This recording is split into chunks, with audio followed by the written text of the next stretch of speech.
اور یہ بھی انہوں نے آگے جملہ بولا کہ جوہری معاملات ایران کی ریڈ لائن، یعنی اس کے اوپر ایران فی الحال بات نہیں کرے گا، یا اگر ایران اس کے اوپر بات کرے گا تو وہ اپنی شرائط کے اوپر کرے گا، اور اس بات چیت کے لیے ایران سے مزید لوگ بھی ہو سکتا ہے کہ پاکستان آئے جب بھی کبھی یہ بات چیت ہو۔ دیکھیں میں نے آپ کو کل بھی کہا تھا پچھلے ویلاگ میں کہ اصل مسئلہ یہ نہیں ہے کہ ایران کی ایٹمی ہتھیار اور کتنی دیر میں یہ مسئلہ، یہ چل رہا ہے کئی دہائیوں سے، تو جو مسئلہ کئی دہائیوں سے چل رہا ہے وہ فوری طور پہ تو ختم نہیں ہو جائے گا نا، وہ ٹائم لے گا۔ تو جو فوری حل طلب مسئلہ ہے وہ آبنائے ہرمز کا ہے، جس پہ عرب ممالک بھی بہت پریشان ہے۔ اب امریکہ ہتھیاروں کی تعداد مقدار بڑھا کر اپنے فوجیوں کو یا بھجوا کر عرب ممالک کو اعتماد دینے کی کوشش کر رہا ہے، انہیں کانفیڈنس دے رہا ہے، لیکن ان کے لیے سیریس ایشو یہ ہے کہ جب لڑائی ہوئی تو بم بھی ان کے ملکوں کے اندر گرے جنہیں امریکہ نہیں روک پایا، ان کا تحفظ نہیں ہو پایا۔ دوسرا ان کے لیے ایشو یہ ہے کہ روزانہ کی بنیاد پہ ان کا اربوں ڈالر کا نقصان ہو رہا ہے، جو تیل وہ ایکسپورٹ کرتے تھے وہ نہیں ہو پا رہا، کمپنیاں بند پڑی ہوئی ہیں اور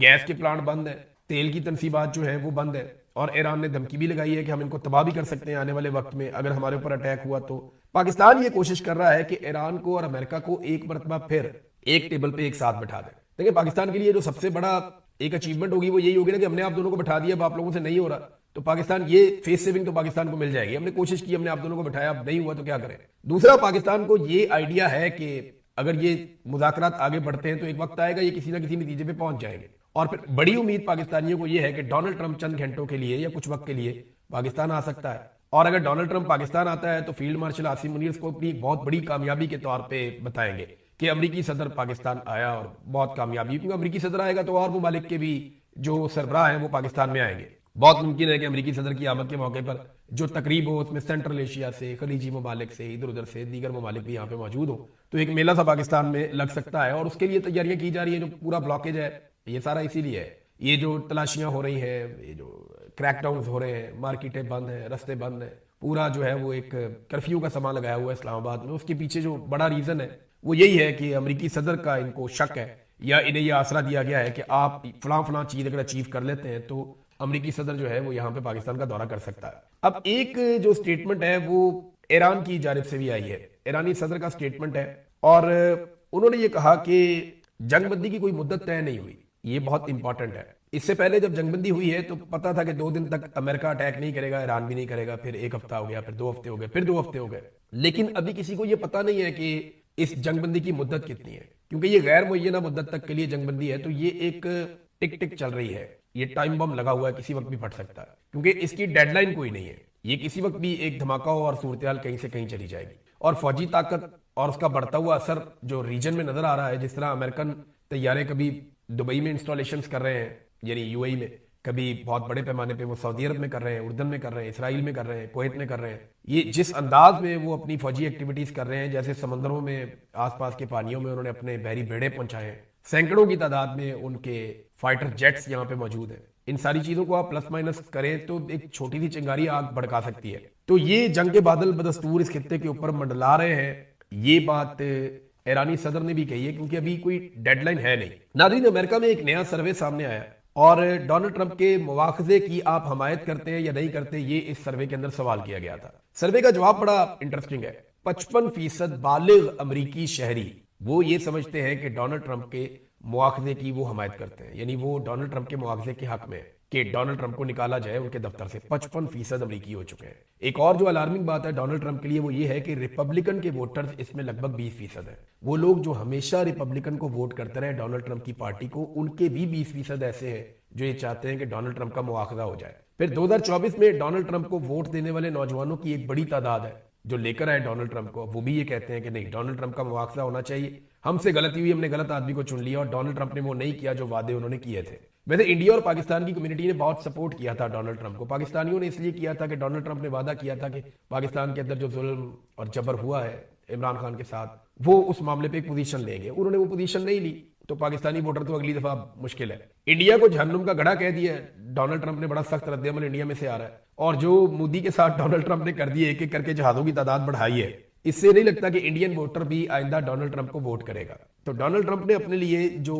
امیگرینٹس کے یا باہر سے آئے ہوئے ممالک سے جو لوگ ہیں، خاص طور پہ ایشینز، ان کے ووٹوں کا تو اس نے ہمیشہ کے لیے قصہ ہی پاک کر دیا ہے، یعنی اب چائنیز ہیں، انڈین ہے، پاکستانی ہے، بنگلہ دیشی ہیں، یہ تو اب ڈونلڈ ٹرمپ کو ووٹ ڈالنے والے نہیں ہیں۔ حتیٰ کہ جو مڈل ایسٹ کے رہنے والے لوگ ہیں وہ بھی اب مشکل ہو جائے گا ان کے لیے بھی کہ وہ ڈونلڈ ٹرمپ کو ووٹ ڈالیں، جس طرح کے حالات انہوں نے دیکھ لیے ہیں۔ بلومبرگ کی ایک رپورٹ آئی ہے اور اس میں یہ بتایا گیا ہے کہ امریکہ اور اسرائیل نے جو حملے کیے ایران میں کتنی عمارتوں کو تباہ کیا اور کس نوعیت کی عمارتوں کو تباہ کیا. ہزاروں عمارتیں تباہ کی گئی ہیں ایران میں. لیکن حیرت کی بات یہ ہے کہ ان میں صرف 32% ایسی ہیں جو فوج سے یا دفاع سے متعلق ہیں اور 68% ایسی ہیں جو فوج اور دفاع سے متعلق نہیں ہیں, وہ سویلین طرز کی ہیں. یعنی 2/3 ایسی عمارتیں امریکہ اور اسرائیل نے تباہ کی ایران کے اندر جو سویلین ٹارگٹس تھے. ان میں جو فردر کلاسیفیکیشن ہے اس میں یہ ہے کہ 25% صنعتی عمارتیں تباہ کی ہیں, 21% رہائشی, 19% تجارتی اور 2% دیگر عوامی شعبے سے تعلق رکھنے والی عمارتیں انہوں نے تباہ کر دی. اب اس تباہی کے بعد امن کا نوبیل انعام ڈونلڈ ٹرمپ کو کیسے ملے گا؟ یہ تو شہباز شریف صاحب زبردستی کوئی بنا کے کاپی اس کی دے دیں تو دے دیں,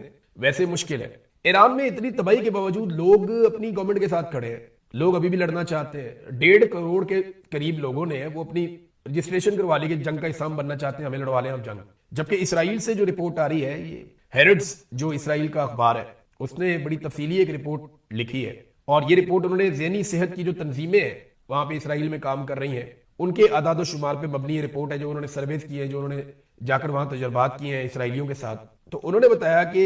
لگ بھگ 20% سے زائد اسرائیلی نفسیاتی امراض کا شکار ہو چکے ہیں اس وقت تک اس جنگ کی وجہ سے, اور نشہ کرنے والوں کی تعداد میں لگاتار اضافہ ہوتا جا رہا ہے. اور اگر یہ سلسلہ ٹھیک نہیں ہوتا تو ان تنظیموں نے خبردار کیا ہے کہ ایک نفسیاتی سونامی آ سکتا ہے اسرائیل کے اندر. تو ناظرین, یہ ساری خبریں جو میں نے آپ کو دیں یہ تمام خبریں تھی انٹرنیشنل فرنٹ سے. اب ذرا پاکستان میں آ جائیں. حکومت نے ایک مرتبہ پھر پیٹرول اور ڈیزل کی قیمت میں اضافہ کیا ہے. یہ قیمت میں اضافہ جو ہے وہ اس وجہ سے نہیں ہے کہ عالمی منڈی میں قیمت میں اضافہ ہوا, یہ ایکچولی ٹیکس میں اضافہ کیا گیا ہے. پیٹرولیم لیوی میں پیٹرول کے اوپر جو ٹیکسز ہیں, ڈیزل کے اوپر جو ٹیکسز ہیں, ان ٹیکسز میں اضافہ کیا گیا ہے. یہ اضافہ کوئی ایسا نہیں ہے کہ عالمی منڈی میں قیمت, عالمی منڈی میں تو قیمتیں نیچے گئی ہیں, قیمتیں نیچے گئی ہیں تو آپ کو ختم کر دینی چاہیے تھی. آج بھی عالمی منڈی میں پیٹرولیم مصنوعات اتنی مہنگی نہیں ہے جتنی عمران خان کے دور میں مہنگی تھی. تو عمران خان 145 روپے کا ڈیزل بیچ رہا تھا, آج 400 کے آس پاس ہے. تو وہ اس وقت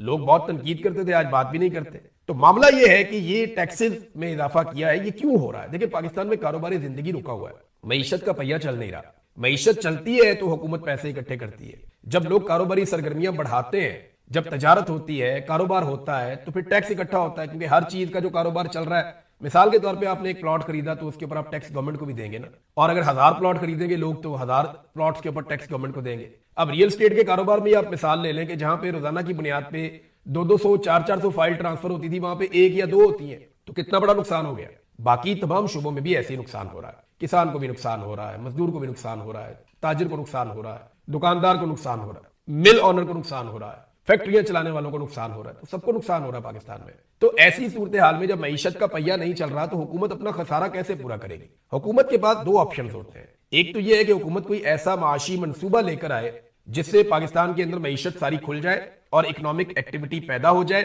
اور حکومت کے پاس پیسے آنا شروع ہو جائے. حکومت اس میں کامیاب نہیں ہو سکی, وہ کوئی اکنامک ایکٹیویٹی جنریٹ نہیں کر پا رہی پاکستان میں, معیشت پاکستان کی کھل نہیں پا رہی. اس کی بڑی وجوہات میں ایک تو وجہ یہ ہے کہ حکومتی مینڈیٹ والی نہیں ہے, تو سیاسی استحکام پاکستان میں نہیں بن پا رہا. امن و امان کا مسئلہ ہے, نظام انصاف نہیں ہے, عدلیہ انصاف دے نہیں پاتی. تو اس قسم کے جو ایشوز ہیں اور جو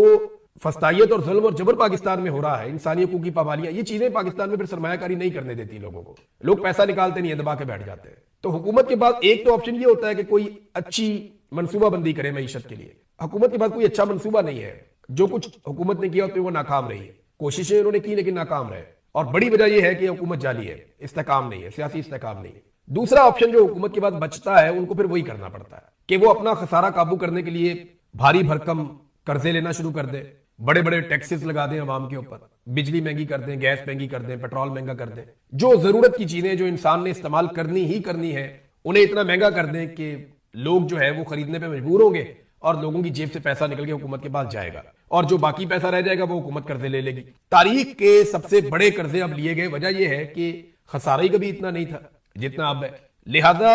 ان کے پاس اور کوئی رستہ ہی نہیں ہے. آپ چاہے گالی دیں, چاہے پیار کریں, چاہے انہیں گلے لگائیں, کچھ بھی کریں, ان کے پاس اور کوئی رستہ نہیں ہے. جیسے آئی پی پیز کو آپ نے پیسہ دینا ہی دینا ہے, ایسے آپ کو اپنی اکانومی چلانے کے لیے پیسہ چاہیے. اب یا تو آپ قرضوں کے ذریعے لیں گے, قرضے آپ کو ایک لمٹ تک مل سکتے ہیں, اس سے زیادہ آپ کو نہیں ملتے, تو قرضے آپ لیتے جا رہے ہیں. دوسرا, آپ چیزوں کو مہنگا کریں گے تاکہ ان میں سے عوام کا خون نچوڑیں, جیسا کہ پیٹرول ہو گیا, کھانے پینے کی چیزیں جو ضروری ہیں وہ ہو گئی, بجلی ہو گئی, گیس ہو گئی, یہ چیزیں وہ مہنگی کرتے چلے جا رہے ہیں.